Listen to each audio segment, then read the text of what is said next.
ನಾನು ಬಿಟ್ಟು ಹೋದ್ಮೇಲೆ ಸಿದ್ದರಾಮಯ್ಯನವರು deputy C M finance excise, Jayesh Patel ಮುಖ್ಯಮಂತ್ರಿ, ಆಮೇಲೆ Krishna. What happen to those residential school?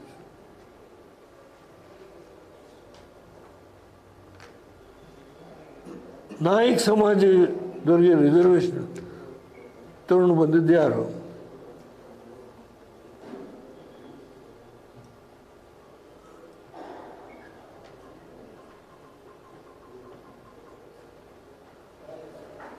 ಸಿದ್ದರಾಮಯ್ಯವ್ರನ್ನ ಗುರುತಿಸಿದ್ದು ನಾನು ಅಂತ ಹೇಳಲ್ಲ, ಅವರೇ ಹೇಳ್ಕೊಳ್ಳಿ,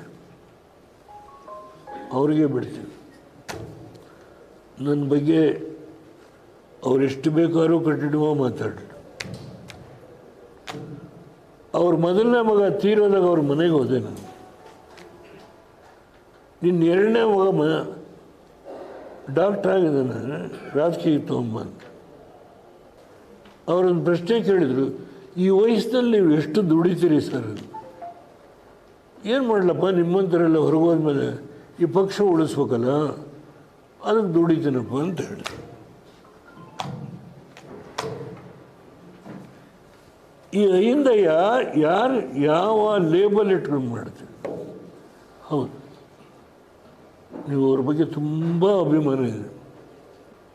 ಈಗ ಒಳ ಮೀಸಲಾತಿ ಇದೆಯಲ್ಲ, ಯಾವ್ಯಾವ ಸಮಾಜಕ್ಕೆ ಎಷ್ಟೆಷ್ಟು ಹೋಗಿದೆ ಅಂತ ಹೇಳಿ ಫ್ಯಾಕ್ಟ್ಸ್ ಆ್ಯಂಡ್ ಫಿಗರ್ಸನ್ನು ಇಡ್ತೀರ ನೀವು. 16 ಬಡ್ಜೆಟ್ ಇಟ್ಟಿದ್ದೀರಿ ನೀವು, ಇಡ್ತೀರ ನೀವು? ಚರ್ಚೆ ಮಾಡೋಣ.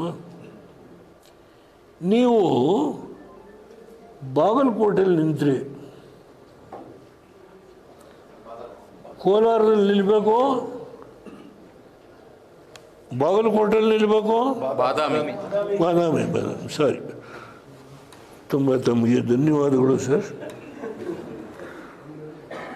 ಶೆಟ್ಟರಿಗೆ ತುಂಬ ಧನ್ಯವಾದ. ವಯಸ್ಸಾಯ್ತು ನೋಡಿ, ನಿಂತರು. ಅದು ಒಂದು ವರ್ಷ ಚರ್ಚೆ. ಕೋಲಾರ, ಬಾದಾಮಿ, ಮೈಸೂರು, ಚರ್ಚೆ. ಒಬ್ಬ ಅಹಿಂದ ಲೀಡರ್ ಆಗಿ ಹುಬ್ಬಳ್ಳಿನಲ್ಲಿ ಜಾಲಪ್ಪ, ಆ ಉದಯ ಟಿವಿ ಹೆಣ್ಮಗಳು ತೇಜಸ್ವಿ ನನ್ನನ್ನು ಹರಾಜು ಹಾಕಿದರು.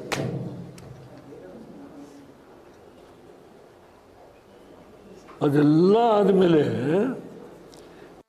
ಲೀಡರ್ ತಾನೆ, ಒಂದು ಕ್ಷೇತ್ರ ಹುಡುಕೋದಕ್ಕೆ ನಮಗೆ ಶಕ್ತಿ ಇಲ್ಲಪ್ಪ, ನಾನು ರಾಮನಗರಕ್ಕೆ ಬಂದುಬಿಟ್ಟೆ. ನಾನು ಅಹಿಂದ ಲೀಡರಲ್ಲ, ರಾಮನಗರ ಅಹಿಂದ ಅಲ್ಲ, ಒಕ್ಕಲಿಗರದೆ. ಹೊಳೆ ನರಸೀಪುರದ ತಿಪ್ಪಸ್ವಾಮಿ ಗೊತ್ತಿದೆ, ಲಿಂಗಾಯತರು, ಕುರುಬರು, ಒಕ್ಕಲಿಗರು ಎಲ್ಲ ಇದ್ದಾರೆ. ಒಬ್ಬ ಕುರುಬರನ್ನು MLC ಮಾಡಿದೆ ಹೊಳೆ ನರಸೀಪುರದಲ್ಲಿ.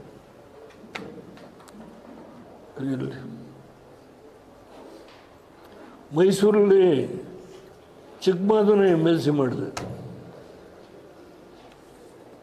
ನಾನು ತುಂಬ ಮಾತಾಡ್ಬೋದು. ನಾನು ನೀವೊಂದು ಕ್ಷೇತ್ರ ಹುಡುಕೋದಕ್ಕೆ ಎಷ್ಟು ಚರ್ಚೆ ನಡೀತು. ಒಬ್ಬ ನೀವು ಹಿಂದ ಲೀಡರೇ ಆಗಿದ್ದರೆ ಅದೇ ಎಲ್ಲಿ ಬೇಕಾದರೂ ಗೆಲ್ಬೋದು. ಮುಸ್ಲಿಮ್ಸು, ಹಿಂದೂಗಳು, ಅಲ್ಪಸಂಖ್ಯಾತರು, anywhere in the state you can win.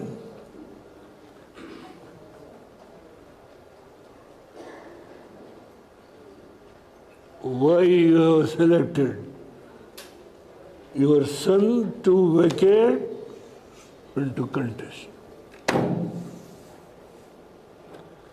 This is Ahinda. This is Ahinda. ಅದಕ್ಕೆ ಮೈಸೂರಲ್ಲಿ ಪಾಪ ಮತ್ತಿನ್ನೇನೋ ದೇವೇಗೌಡರು ಸ್ವಲ್ಪ ಏನಾದರೂ ಈಗೇನೋ ಮೂಲೆ ಕೂತ ಅಂತ ಲೆಕ್ಕ ಹಾಕಿದ್ವಿ, ಇನ್ನೇನೋ ಮಾಡ್ತಾನೆ, ಇನ್ನೇನು ಮಾಡ್ಬಿಟ್ಟಾನೋ ಅಂತೇಳಿ ಈಗ ಸ್ವಲ್ಪ ಗಟ್ಟಿ ಮಾಡ್ಕೊಳಕ್ಕೆ ಮೈಸೂರಲ್ಲಿ ಹಿಂದೆ ಮಾಡ್ತಾರೆ, ಬೇರೆ ಕಡೆ ಹಿಂದೆ ಮಾಡೋಕ್ಕೂ